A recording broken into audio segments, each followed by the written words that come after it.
Hello viewers, আসসালামু আলাইকুম। নতুন একটি রেসিপিতে আপনাদের স্বাগতম। আজ তৈরি করে দেখাবো মজাদার চিংড়ি শুটকি ভুনা।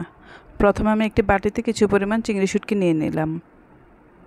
এখন এগুলো পানি দিয়ে কিছুক্ষণের জন্য ভিজিয়ে রাখবো।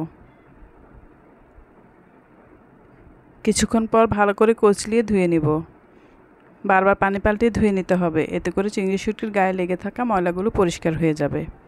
এখন একটি প্যানে কিছুটা পেঁয়াজ কুচি ভেজে তার মধ্যে দিয়ে দিলাম আদা রসুন বাটা। ভালো করে ভেজে নিয়ে তার সাথে দিয়ে দিব হলুদ, মরিচ ও ধনিয়া গুঁড়ার পেস্ট। এগুলো আমি কিছুক্ষণ আগে পানি দিয়ে ভিজিয়ে রেখেছিলাম।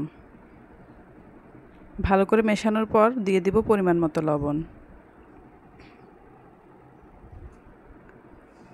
এখন মশলাগুলোর সাথে মিশিয়ে নেব ধুয়ে রাখা চিংড়ি শুটকি।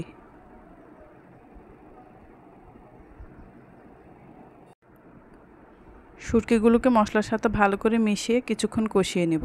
এখন দিয়ে দিব ফালি করে কেটে রাখা কাঁচামরিচ। ভালো করে মিশিয়ে ঢাকনা দিয়ে কিছুক্ষণের জন্য রান্না হতে দিব। কিছুক্ষণ পর ঢাকনা উঠিয়ে ভালো করে নেড়েচেড়ে নেব।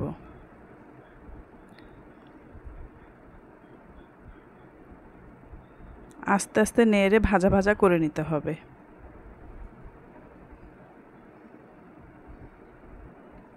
কিছুক্ষণ নেড়ে আবার ঢাকনা দিয়ে চুলায় কিছুক্ষণ রান্না হতে দেব। তৈরি হয়ে গেল চিংড়ি শুটকি ভুনা। চুলা থেকে নামানোর আগে কিছুটা ধনেপাতা কুচি দিয়ে চুলা থেকে নামিয়ে নিব। ভিডিওটি ভালো লাগলে লাইক, কমেন্ট, শেয়ার করে পাশে থাকবেন। এতক্ষণ ধরে ভিডিওটি দেখার জন্য আপনাদের অসংখ্য ধন্যবাদ।